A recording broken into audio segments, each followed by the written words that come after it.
According to my time clock, I have 1 more minute, so we'll give everybody that 1 minute, and then we'll get started.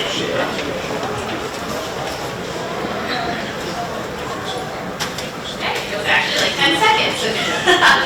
Well, welcome everybody to Supervising Justice-Involved Women, the why and the how.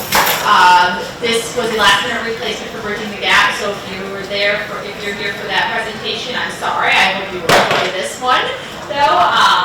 For some of you, if you went to the Probation Officers Association conference this summer, you may have a little bit of repetitiveness. The Probation Officer Association is a statewide association of probation officers in New York State. So, and I just made that really redundant, but that's who they are. And I did a similar presentation to this. So first of all, my name is Nicole Aldi. I'm a Community Corrections Representative 3 at DCJS, at the Office of Probation and Correctional Alternatives. And if you can't hear me, let me know, because if I walk away, I will get closer. I currently oversee the Alternatives Incarceration Unit here at DCJS, and we have about 140 programs and manage about $25 million in alternatives incarceration funding. So that is what I currently do. My past life, and I've been in criminal justice for about 19 years now. I was a probation officer with Albany County Probation, and I worked with many specialized populations, which at that time also included women. We didn't have a specialized women's caseload at that time. But I did oversee the mental health caseload, which was largely women. So this workshop, we're going to talk a little bit about what it's like supervising justice-involved women. First of all, why are women involved in the criminal justice system? What brings them to the criminal justice system? What are some unique needs that they have? We're going to talk about equity, why gender matters, and finally discuss some supervision strategies to work with justice-involved women. So to get started, I'm going to do just an overall look at how women in general societies, not just justice-involved women, but women, where we place some of the things that we struggle with and how society has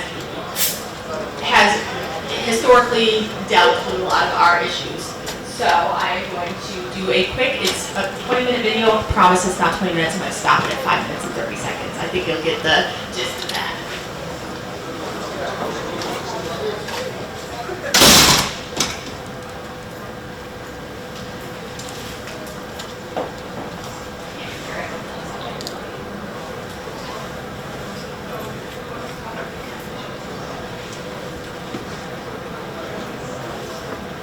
Anybody here know how to up the volume on this?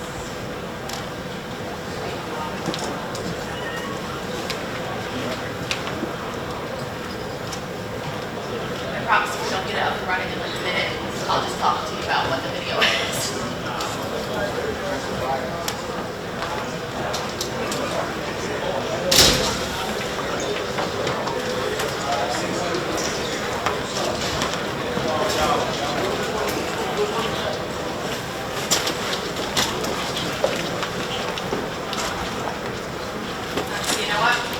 Let's not even worry about it. So, this is a story from 60 Minutes, as you can see, and it's called Why Sex Matters. What they're generally talking about is, historically, especially in research about medical issues, all the research has been done on men, because they just assume men and women, right? We're the same, except for maybe what they call the bikini area medicine, that we're going to talk about. But otherwise, pretty much anything that a man would experience, a woman would similar when it comes to heart disease and other types of responses to medications like Ambien and over-the-counter medications.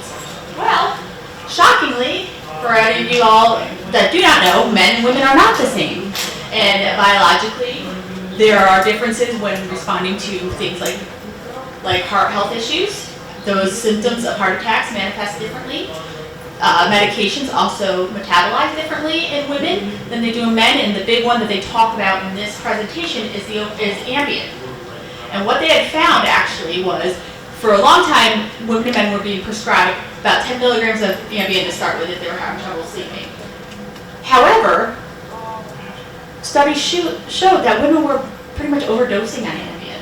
that the Ambien of 10 milligrams were staying in women's systems much longer than they were in men's systems, and thus it would be impairing. You would get women that were arrested for driving under the influence because they were the reminiscence of the Ambien was still in their system. Where when they researched that men, it wasn't like that. So they found that they actually had to cut the dosage in half for women. It was still effective, but did not have those ramifications, those long-term results. So bottom line is that it was a aha moment for the medical industry, and thus projecting into more research in general about how women and men differ. So there you go, I did that in less than 5 minutes. But did anybody see this, by the way? No, I don't have the exact date of it, but it was in the mid-2000s, so I definitely wanted to show that. So I didn't do it as eloquently as Sherry Finkelstein, but I think I did it justice. Okay, so first of all, we recognize that there are gender differences between men and women. Again, we talked about the expression of medical issues and mental health issues, complex trauma issues. So it was as soon as 2010, so it's not that long ago, that we started taking a look at gender and race and studying those differently, because not everybody is the same. Not everybody is a white male who the research was done on before for multiple areas of the medical and criminal justice. So, which I felt was very timely too. I wanted to identify that this workshop came after the conversation from the Office of Violence Against Women, the deputy director, talking about how that a lot of these complex trauma pieces come from women because they have experienced much more trauma in longer episodes of trauma than men. So again, here we talk about, first of all, these are 2024 statistics from Forbes magazine. Women make 84 cents per dollar that men do. So that's a gender gap wage of 16%. Women with bachelor's degrees earn 74 cents to the dollar. So ultimately, as you'll see over here when we talk about the pink tax, women are generally being paid less, but being charged more for personal care items. Way over here on the side, you'll see one of the things that stood out to me is deodorant. Women are paying almost 2 times the amount for deodorant than men are. So this is just showing how we're systematically all over are in a losing position. And just to note that the gap is wider for both women of color and justice-involved women. So males are the largest criminal justice population. However, we do want to note that women are increasing at a rate of incarceration faster than men. However, women possess less risk to public safety, and they are often convicted of nonviolent crimes and are less likely to have extensive criminal histories. So the U.S. accounts for 30% of the world's incarcerated women. You see the itty-bitty little diagram I have down there, but just noting the top 3 countries for the incarceration of women, with the highest incarceration for women, are per 100,000 is the United States at almost 700. The next closest country for the top incarceration for women is the United Kingdom at less than 150. So the United States is 3 times more, have more incarcerated women than the next country that has the highest incarceration of women. So something that we need to continually work at to figure out why this is happening and how do we combat that. Another quick, I love my graphs. Not a researcher, I don't play one on TV, but I love looking at it. And you can see here, it was pretty steady from 1910 to about 1980, the incarceration trends of women. Then all of a sudden between late 80s, early 90s, spiked up. So there was a large increase. And this trend continues into 2023. So I want to let you know that even though it stops at 2010, there was continued information that shows as of last year that the number of women are increasing in incarceration. So these again are just showing the trends between local jail, state prison, and federal prison. Between 1980 and 2020, the number of incarcerated women increased more than 475%. So huge increase. And the total count in 2020 represents a 30, so you'll see over here, it's steadily increasing, and then right here in 2020, there was about a 30% decrease. Researchers contribute this to mostly the COVID-19 pandemic, when many people were being released from incarceration, and also some bail reform laws, where, as you'll see later on, as we talk about crimes that women generally commit, were usually not bail eligible. So that's where we see this, that may explain that 30%. See here, is the offenses by gender. Women are more likely than men to be incarcerated for property or drug crimes. So, and they're far less likely to engage in violent behavior, and they than their counterparts for men. The commissioner did say, and I appreciate, I want to echo the fact that we do have one of the lowest incarceration rates in the United States. New York State does, and for women, we are the 4th lowest. So we're doing something right. So yay, a round of applause for all of us, right? I didn't hear, I'm going to pretend it. Yay! All right. We still have work to do, but that's good news. All right. So in 2020, there were about 1 million women under criminal justice supervision. Most of this has involved the incarceration in local jails. Again, there's a multitude of reasons for that, substance abuse being a high reason for that. This is also a statistic that is occurring nationally, despite the decrease in arrests, specifically for women, but in general. The arrest rates in the United States are lower, but there still is more women being incarcerated than in the past. Fun fact, not so fun fact, in 1970, almost 3/4 of the jails did not have one woman incarcerated. So we're looking at just about 50 years and how the increase of women being incarcerated has exploded.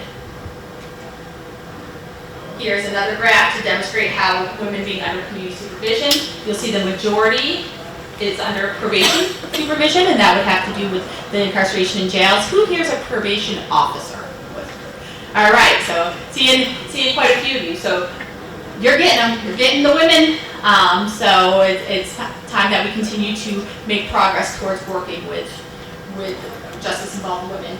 Also in 2021, I wanted to note that 14% of persons under supervision in New York City probation were women, while in the rest of the state the same year, about 20% of those under supervision probation were women.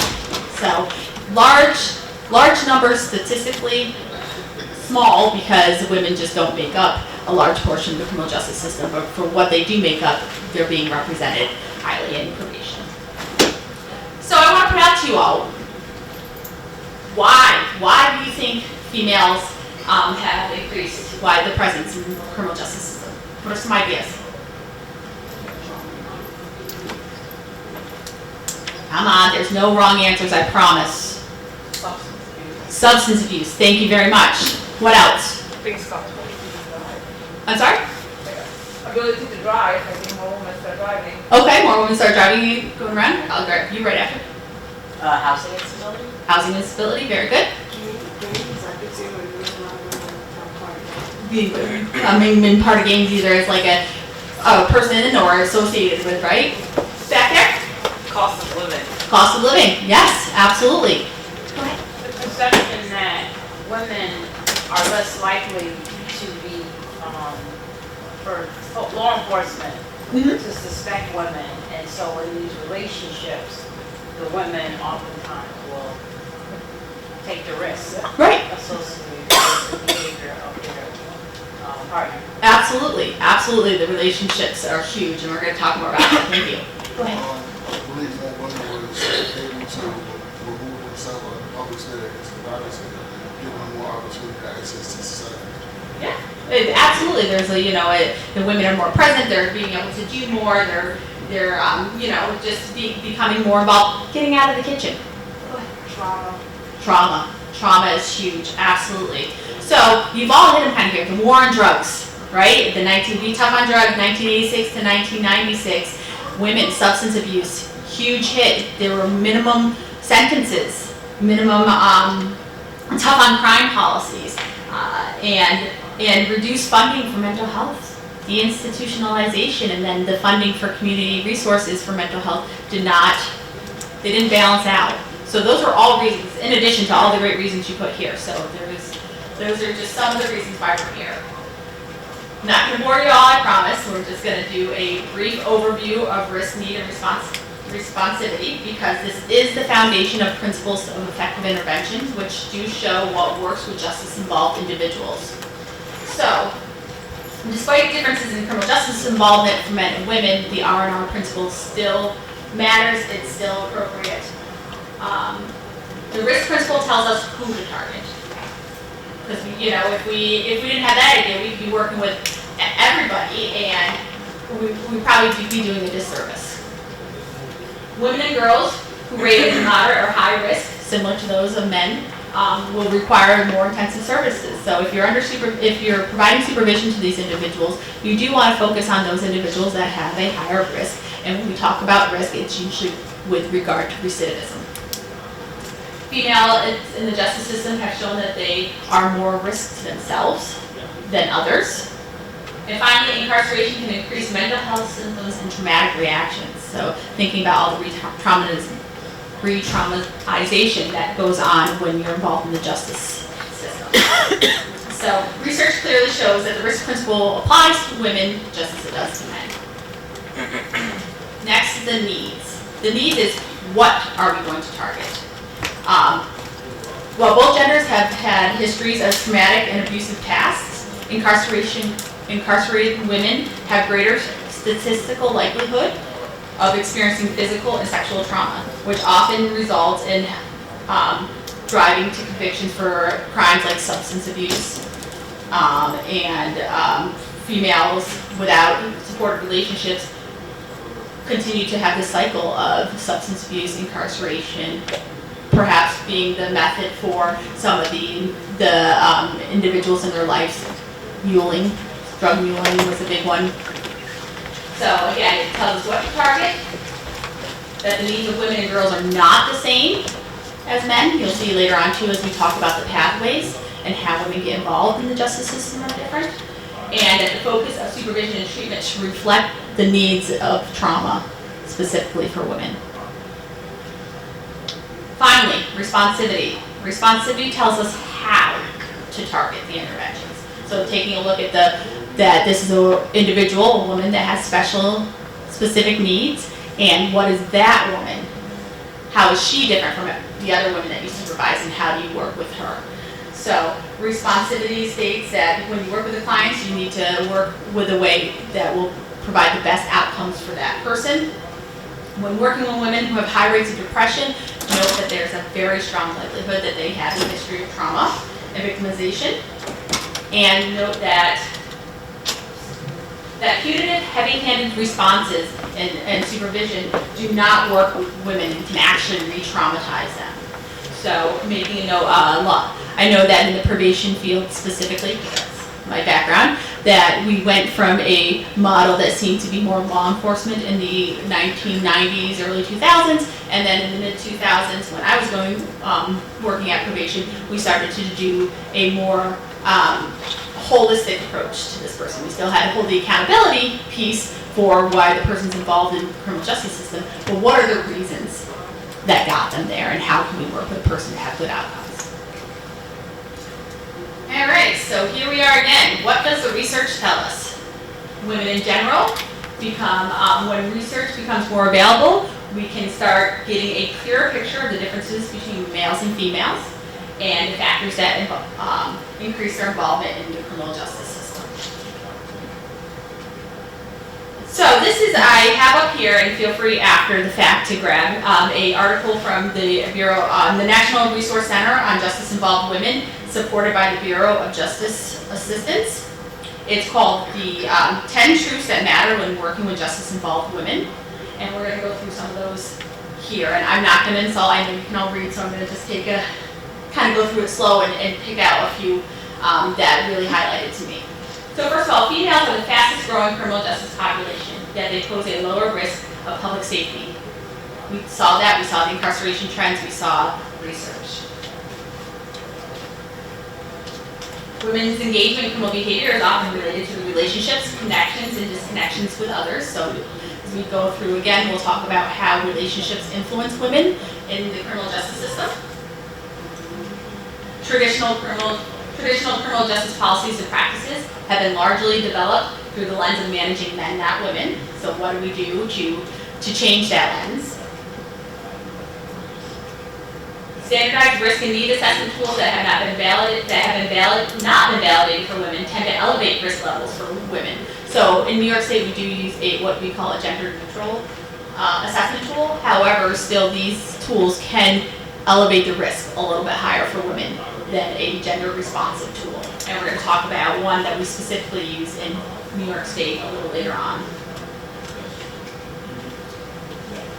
Women are more likely to respond favorably when criminal justice staff adhere to evidence-based gender responsive principles. So there's that responsivity piece that we talked about. And incarceration, reentry, and community supervision are particularly challenged for justice-involved mothers and minor children. We find I've been doing a lot of work with pretrial services, and we see a large reason why there is a failure to report to their court dates has to do with child care. People are not willfully not going to court dates. They can't go or they don't want to bring their children, which is understandable. So how do we work with women with that barrier? And then finally, the costs of overly involving women in the criminal justice systems are high in general. So we're not just talking monetarily, we're talking about societal. Any questions on that, on any of those 10 truths? Yeah? Any of these factors adjusted for race? They are not specifically adjusted for race, no. So that is something that definitely needs to be responded further to. But it was a multiracial these are multiracial studies though. So it's not separated, but they included all races. Great question. And there definitely does need to be more work on that, because again, not everybody is the same. Whether if you're female or identify as female does not mean you're the same as every other person that's a female that identifies as a female. So factors that elevate risk for justice involvement for women. So the salient factors, so these prominent factors that we see, that there are offenses that are often linked to important relationships that was talked about earlier. The relationships that get involved in the criminal justice system, usually because an intimate partner or somebody that they consider a support is involved. So domestic violence, sex work, protecting others, maybe protecting your children from domestic violence. These are some reasons why these types of offenses are linked to important relationships. Trauma, we talked about that. The ACEs study, we can go on, we could talk all day about the different types of trauma that the majority of it, justice involved individuals have had some type of trauma, but again, women have been shown to have a different type of trauma, majority of different type of trauma when it comes regards to sexual abuse and physical abuse. Mental health issues, child custody visitation, so if the woman is the primary caregiver, if we're telling them to go to program or 5 days a week or get a job and but they have children at home and not the supports to help with those children, what are they going to do? Their hands are pretty much tied. Parenting skills, parental stress, addressing those issues, lack of self-efficacy. A lot of times you'll see that women do not have the belief that they can reach the goals, especially the women that we work with, that they can reach the goals that they've set forth for them, that they're just going to end up failing, that's just what they've always done, and that they don't have that self-efficacy to achieve the things that they look out to do. Lack of marketable skills. These skills are, and I'm trying to move around a little bit, but I told the camera stationary, that lack of marketable skills, that's with employment. You know, we hear that all the time. Even with individuals that are not justice involved, if you have a woman that may have taken some time off to raise children and tries to get back into the workforce, there's all that time raising the children, those skills that you need to have running a household, and men too, because I don't want to forget now that men are very much becoming sometimes the sole custodial parent of children, that jobs don't take in account all those skills that you need to run a household. Where were you the last 10 years? what were you doing? And oftentimes raising my children is not what they're going to take and say this is a transferable skill.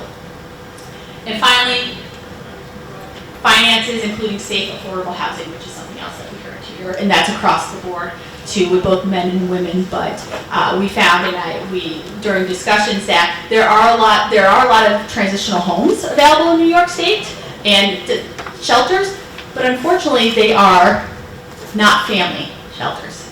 So you'll have these services available, but a woman particularly will not. Perhaps she is the only caregiver for the children again, or she has a supportive relationship with somebody that is important to her. They can't bring them with them to this housing, so they choose not to utilize that service. And how do we work with that? Quickly, this is the prominent factors for girls. As you can see, most of those crossover with women. The trauma, the mental health issues. So you see it starting younger and younger with these prominent factors that show why a woman would be involved in the criminal justice system and what do they look like.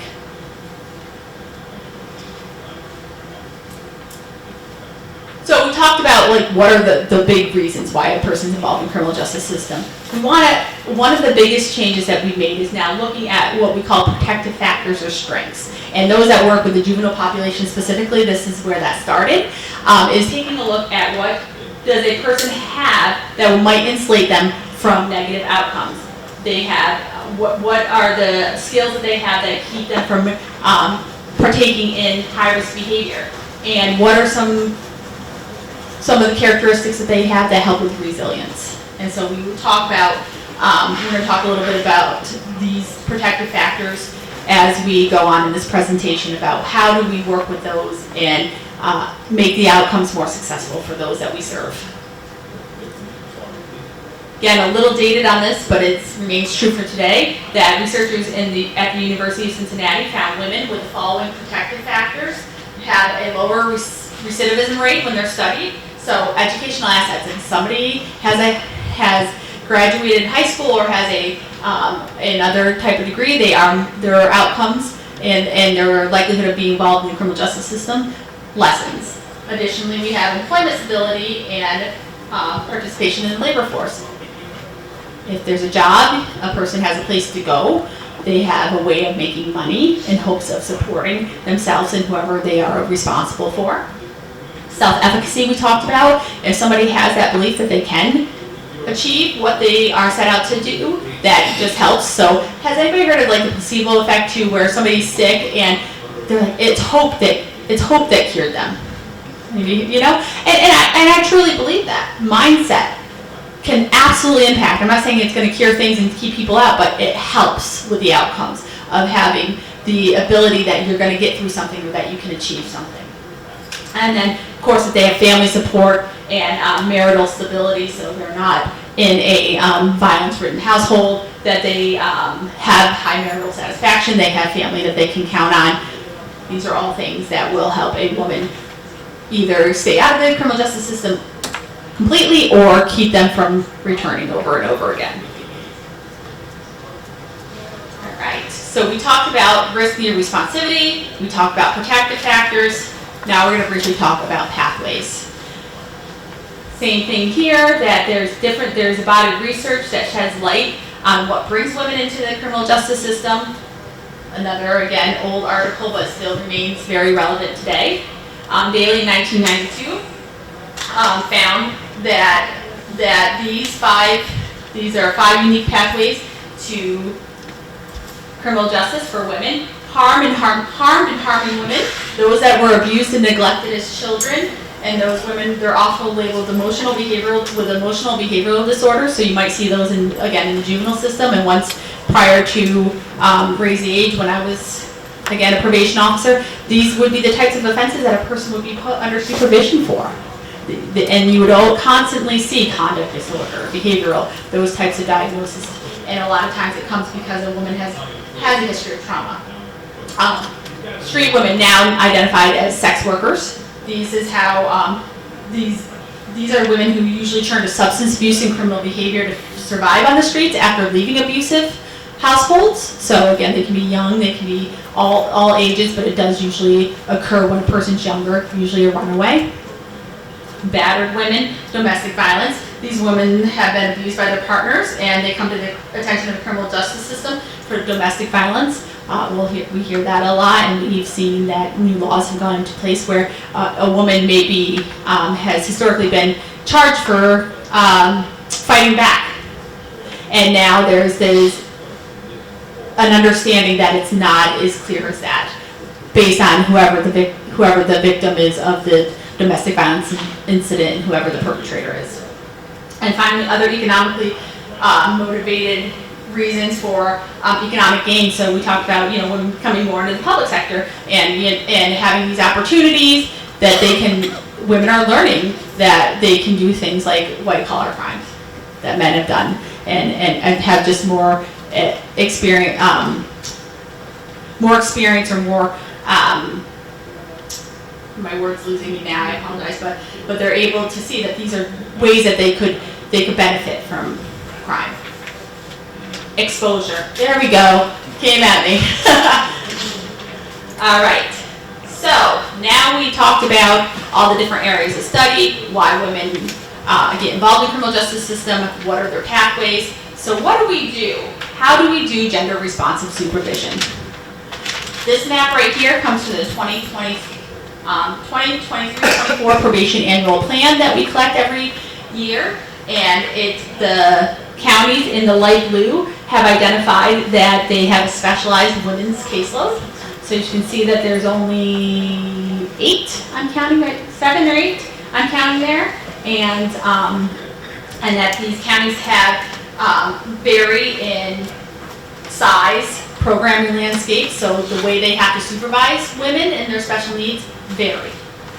And I would highly encourage you to reach out to any of these counties if you're looking to have a gender-specific or women-specific caseload.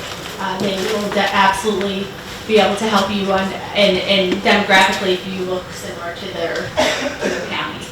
I would be remiss to mention that there are a lot of alternative to incarceration programs that are women-specific, but most of those are downstate in New York City and Long Island. So we need to work at getting these services brought up to the upstate area and getting more programs being funded for women-specific or gender-specific supervision or programming.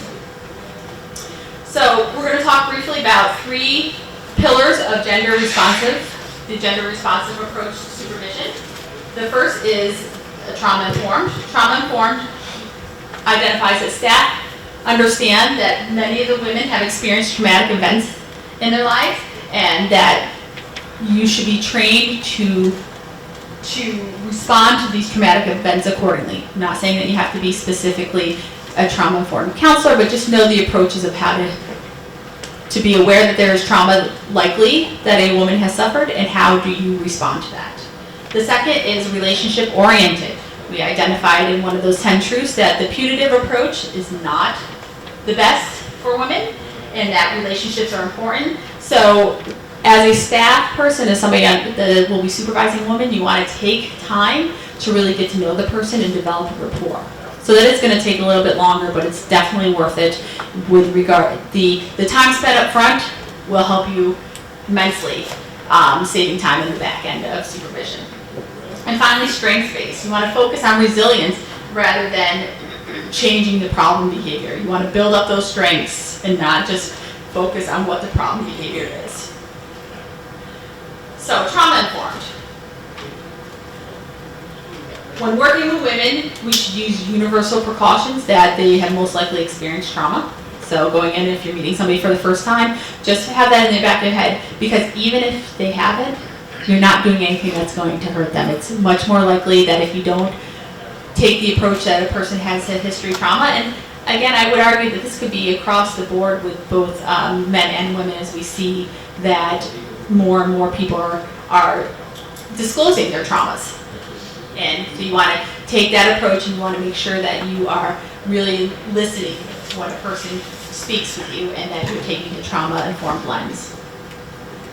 So, I I identified there, that the most common experiences shared by justice-involved women is trauma. Women are at a greater risk, are at complex trauma, which is when we talk about the domestic violence. So not only did a woman's with complex trauma, they perhaps had traumatic events in the beginning of their life and it carried on until their adult life. So it's just compounding. They haven't been able to get out of that cycle. And law enforcement, supervision officers, and service providers must be aware of that impact of trauma and help mitigate the impact so that women and girls can feel safe and thus more engaged in their outcome of supervision and more engaged in the recovery. So if you, again, take that time to really get to know this person and what are some of their challenges or what is their history, it's going to pay off dividends when you go to supervisor program with them. All right, so we talk about survival behaviors.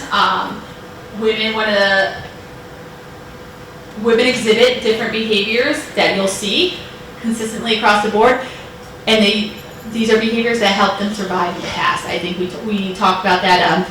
Mr. Lieutenant Wynn from Nashville, fabulous speaker. The first time I heard him, and I thought he was great. Identified that there's just ways that you build up and things that you do to survive, behaviors that you do to survive trauma or violence. So, as a supervision person or law enforcement too, as you're meeting a person, understand that these behaviors are the person's attempt to deal with what's going on in her life. These things have worked, or at least helped insulate her from worse things happening, or they think. You want to spend less time criticizing and judging these behaviors. You want to get to the point of why is this behavior going on, and if it's not a healthy behavior, what can we do to make it a healthy? What can we do to change that behavior? And finally, acknowledge that these behaviors, that they have used these behaviors and that they need some other ways to be successful. Because clearly being in front of you and being involved in the criminal justice system is not what we would consider working for them, right? You wouldn't say that what they're doing is working for them because they wouldn't be in front of you if it was. Can anybody give me any examples of survivor behaviors that they might have seen when supervising women or coming across women in the criminal justice system, providing services? I know we have do we have county agencies here? One of the things I used to see when I was a correctional officer is women refusing to take our cards or to take anything home with them that indicated they would be cooperating in any way. Even if they were on probation, they didn't want anybody to really look at it, talk about it, think about it. Because they had people in their lives that were perhaps criminal involved and they didn't want to be, punished in any way because of that. So they survived by not bringing any attention to the fact that they had any involvement with probation. Absolutely, yeah, that they're not cooperating, that this is, something that they're not engaging in. So absolutely, what else? I'll give you a little hint on the first part. Or not, I keep clicking the eating disorders, substance abuse, self-harm, sex work. These are things that women have had to utilize to perhaps either survive the traumatic or current abuse, or to escape it. Suicide, running away, criminal offending, aggression. That's where you'll get some of the when people. Usually a woman, if they are incarcerated for some kind of violent attempt, it's because they've been trying to protect themselves in some way, or this is aggression they viewed as a way to keep themselves safe. All right, so one of the biggest things you'll do when working with women is dealing with disclosure. It takes a lot for a woman to disclose history of abuse or current abuse. So one of the most important aspects of trauma-informed care is the creation of a safe environment for these women to work with you in. So this can result, and once you provide that safety, that's where a woman can really start to disclose what has gone on with them in the past. So some of the reasons why the women don't tell initially if something's going on, if a police officer comes to the door or talking to their officer the first time they meet them, is if they won't disclose these historical or current trauma events because they don't think anybody will believe them. You hear that all the time. I told somebody once upon a time and nothing happened, so it's just, why tell? Why make me a victim more? The abuser has control, financial, shelter. They won't have a quote unquote stable environment to be in if they disclose this abuse and that's going on. She believes that this is punishment, that she deserves it. Afraid of hurting her family, and doesn't have the support to tell people in their life to help them through these situations.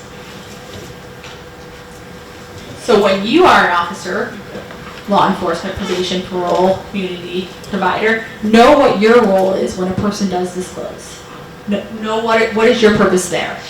Know what your limitations are. Again, be trauma informed, but I'm not saying you're going to be a trauma counselor. Just realize that trauma impacts the majority of people that you're going to run into in the criminal justice system, and that is most likely one of the reasons why they're in front of you.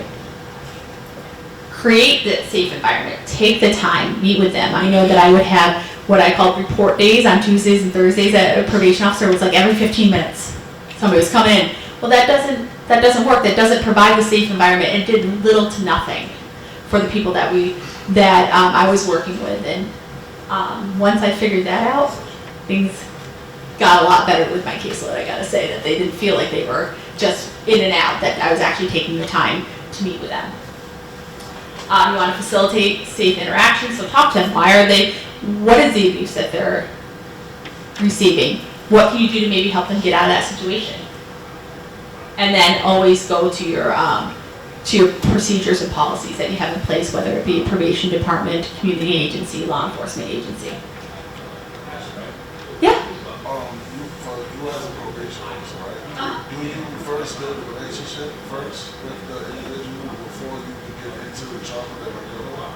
You should. Anybody that's doing good work that would be a best practice, is that you want to get to know that person, talk to them. Of course, accountability. Why are they there? Conditions. Reviewing what's necessary for the person to do to be successful in supervision. But then taking that time, we do all kinds of assessments that sometimes ask a lot of personal questions. So really just making it conversational and truly just being there to learn about the person. And also knowing your limitations is important, because if you dive into a person's trauma and you don't know the rules that go, it can create a worse situation.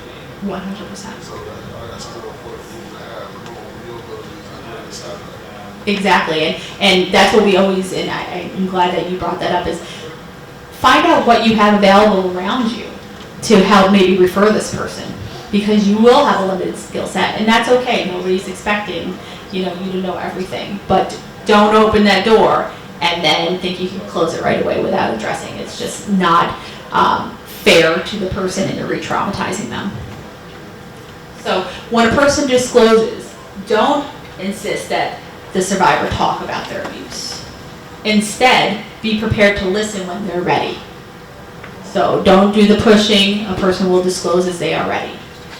Don't blame the survivor in any way for that abuse. Instead, examine what your beliefs are. And I think we all, if we take a minute, take a step back, we look at our implicit biases. Maybe we've had a family member that has been a victim or survivor of domestic violence, and they were able to, in their situation, get out of that. Well, that's wonderful for them and great, but that they're not the one. Not everybody's going to be able to do that. So don't take those biases and project them onto the person you're working with. Do not fail to disclose the limits of confidentiality. As many workers, specifically probation and parole officers, we are mandated reporters. And there's also the need to identify if a person's going to hurt themselves or somebody else, or if there's child abuse going on, that type of piece. So you don't want to not tell them about that. Instead, you want to make sure that you're being very transparent. Finally, do not feel sorry for his victim. Be empathetic. It is because it's sad. I mean, I started tearing up a little bit during Lieutenant Wynn's keynote speaking, so his story, exactly. That's how good Carrie's trying to just graceful. Absolutely, and why we need to take care of ourselves too, because I'm sure if we all take a step back too, there's been some type of experience that we've all had, either vicarious by the work that we do, or a personal trauma that we've had to deal with. So taking care of yourself is immensely important. Don't react to disgust or revulsion. Instead, be aware that survivors are more than likely only telling a small bit of what they've actually experienced. So if you're repulsed and you act totally shocked by that, less likely they're going to continue to disclose anything to you. Don't be judgmental about how the survivor coped with their abuse. Do let them know that you care about them. Do not tell a survivor about your own abuse. That's not what you're there for. That's where you can get into you can talk to your own supports, have peer support or wellness pieces in your agency or department. You do want to provide survivors though with information to access formal supports, because you may not be that person. Questions on any of those? Disclosure? Now we're going back through the second piece, the relational approach. In addition to being trauma informed, you want to we encourage the relational approach with women. As we identified earlier on in this workshop, that relationships play a very important piece in a woman's life, and relationships, especially those that are healthy, are a central role in socialization and development. A good relationship is characterized by mutual empathy, respect, support, and encouragement. That helps grow. So for a large number of justice-involved women, relational disruptions begin with childhood exposure and continue on. So just know that these relationships that the women have in their lives make a huge impact, and often make the reasons why women choose to perhaps do some things that are not that are against the law to help with the relationship, maybe because they're being abused and forced to, or they need some way to support those that are important to them. All right, so as we talk about research again, that it suggests that relationships contribute to emotional wellness. Building a professional relationship should be an overarching goal in any of your interactions with this person. So again, for law enforcement, that might be very, very swift, and so being transparent the best you can up front is a great way to start off and build that trust, no matter how long your interaction is with this person. Again, as if you're supervising this individual, you do have the ability to take a little bit more time to build that relationship. Again, professionals are encouraged to model empathy, genuineness, and have and encourage reciprocation of those behaviors. So again, making sure that you're speaking to the person that you're supervising in a respectful manner, being again aware of what their feelings are, and then don't take the back of abuse back at you of being yelled at, sworn at, being threatened. So model what a good relationship looks like. These are just some very brief bullets about what you can do in your day-to-day work. Always treat her with dignity and respect. Encourage her to engage with you in a respectful way. So again, modeling that relationship. Focus on the relationships that she has and how they impact her decisions. Listen closely to understand what her relationships represent for her and how these interactions contribute to her emotional, physical, and psychological well-being.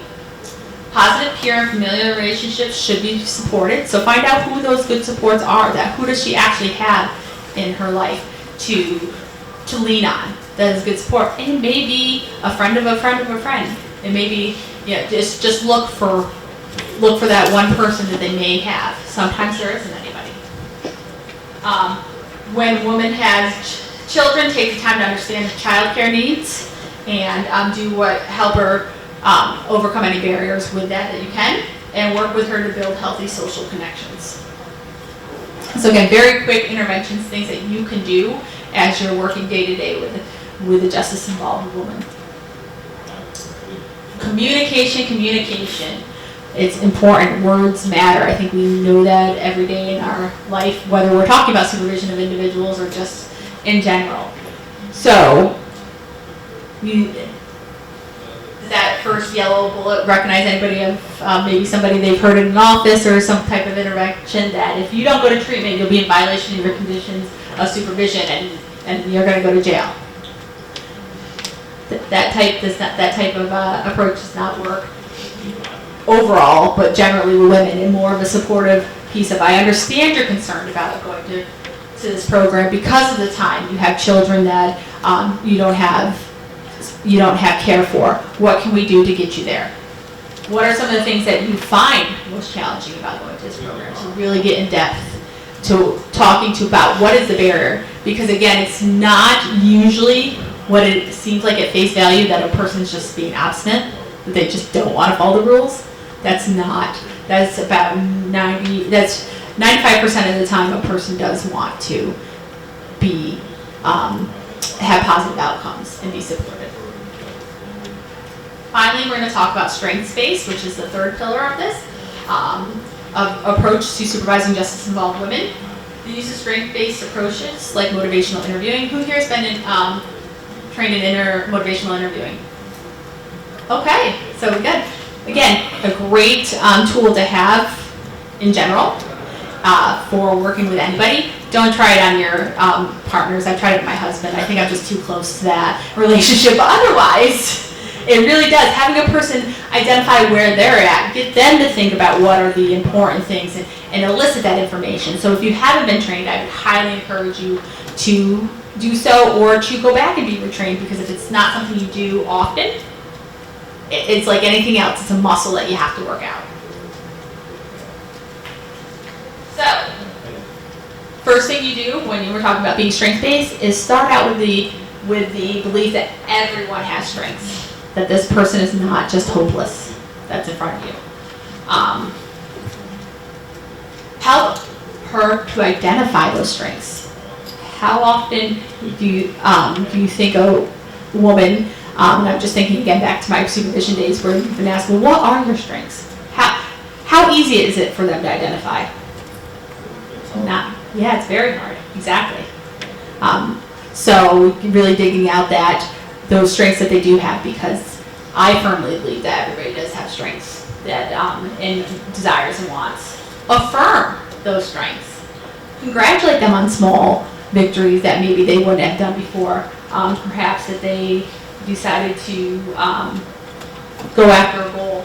Maybe they wanted to continue education, so they signed up for a GED. Congratulate them on that, on wanting to take that test. Give those affirmations. And work with the woman to mobilize those strengths. What can you do to build on to what she's identified and make those strengths help her out of some situations that might bring her back into the criminal justice system. Okay, and then we're going to wrap up a little bit with gender responsive interventions. So first, the underlying premises of risk need responsivity is that we assess individuals for recidivism, for reoffending, and that is the very basic piece of risk need responsivity, is we need to know who are we targeting, what is their likelihood of reoffending. Many of the risk need assessments that we have are identified as gender neutral, and we have found though that those that are gender responsive and that have been specifically studied on women tend to help with those outcomes even more than general neutral assessments. In New York State, we utilize the Women's Risk Need Assessment developed by the University of Cincinnati. And their Women's Risk Need Assessment was first utilized in 1999 and has gone through many updates since then. But the WRNA has been shown to have statistically significant positive correlations with keeping a woman from violating conditions of supervision and recidivating. It's also been developed to account for the risk and needs of specific to women, so it focuses on that. The Women's Risk Need Assessment builds upon a person's strengths, and not only does New York use this, it's used nationally and internationally. And just quick fact, in Connecticut, I did a presentation with an officer from Connecticut, and they said in a 1-year follow-up study from December 29, 2022 to December 29, 2023, women that were assessed with the Women's Risk Need Assessment recidivated at a level of 27%. Those that were not assessed with the Women's Risk Need Assessment recidivated at a 41%. So huge difference with attacking the responsivity piece to what brings a person involved, makes a woman involved in the criminal justice system. I know we're wrapping up here. So any of your departments out here or agencies utilize any of those women-specific? All right, well that's okay, we're gonna work, that's my mission in OPCA is to help revive that push. So finally we're gonna talk about treatment. Evidence-based programs that focus on women. You might see some of these that you've heard of. Things like Moving On and Girls Circle, DCJS, OPCA offers training in Girls Circle. This really talks about the general scope of what are some of the barriers and what are some of the things that women have to overcome to keep from recidivating. Trauma, beyond trauma, dialectical behavioral therapy, DBT. Knowing if you have programs in your area that do this type of work. We fund a program in New York City called Wildcat, where DBT is a very big piece of their intervention. Substance use programs, violence, living safely without violence, parenting programs, huge. A lot of times, if a woman is coming re-entering from local or prison, state incarceration, there's been a lapse with that, with their children. So what are parenting classes, ways to get them to rebond with their children?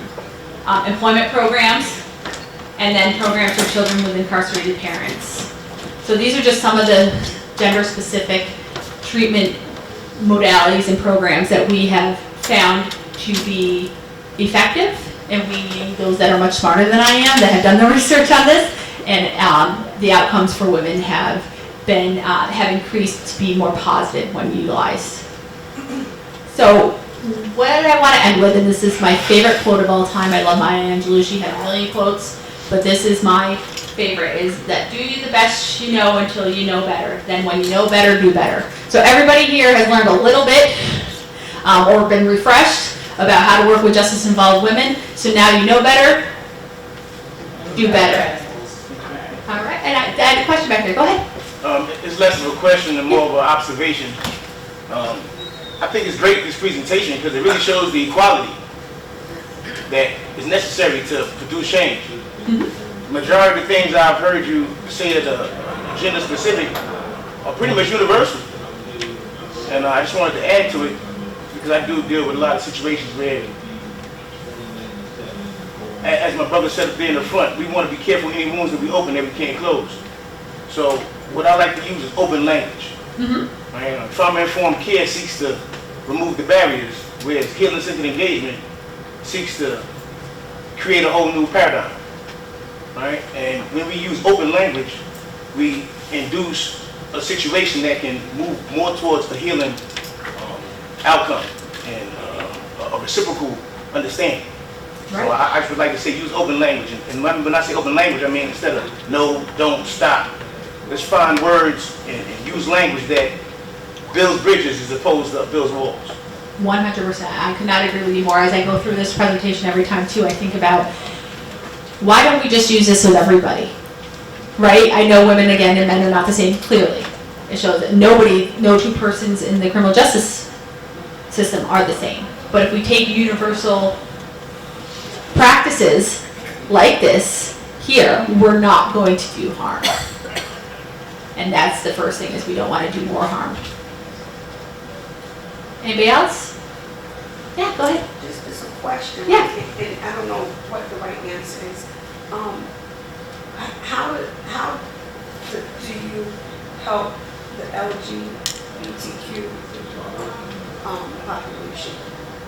Like, because sometimes they don't want to be identified as right, Right. a Right. female, Right. And so like, can this still apply to that population? Like transgender, can it apply? Or which one applies? Well- whatever a person identifies as. Yeah, and again, as my friend back there identified, this really is a universal piece, so it could be utilized, but certainly with the transgender population, if a person identifies as a woman, do the services that you would for a woman, and know what you have available, because again, our communities tend to be a little limited, I shouldn't say a little, a lot limited in specific interventions, but just treat the person universally. The golden rule, right? Do unto others.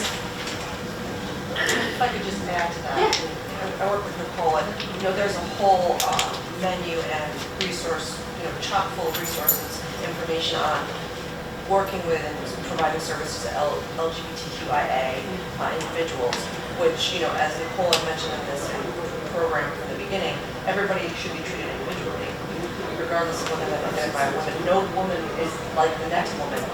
No transgender is like the next transgender or non-binary. So I think, there's a lot more resources out there too for that population as well.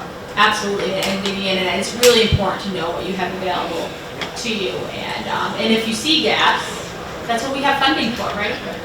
So, we can just look around and see what's available, because we're continuing, we're not in a perfect system, and we know that, but we're continuing to evolve, and I think we all want to, every person in this room wants to do better than they did yesterday. So. I'd love to add to the point that you made about the golden rule. We just took a training, and it spoke about the silver rule, the golden rule, and the platinum rule. Oh. Right? And the silver rule is don't do unto others as you would have them do to you. The golden rule is do unto others as you would have them do to you. But the platinum rule applies very much to what she's saying. Treat people the way they want to be treated.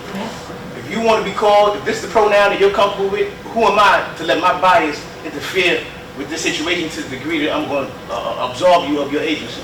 That's the last thing I want to do. I want to foster a relationship, and that's only going to be done with reciprocal respect. 100%. 100%. Thank you. The platinum rule, I like that. I think it's right around, I don't want to keep all, yes, it's not 3 o'clock. So thank you all very much for coming and being interactive, and I hope you enjoy the rest of your conference. And don't forget the DJR quote is up there. Feel free to take it, it's very helpful, working with justice-involved people. And we just want to remind you, if you haven't checked in at the register, please make sure you check in before the end of the day. So if you did not check in at the registration table, make sure you check in.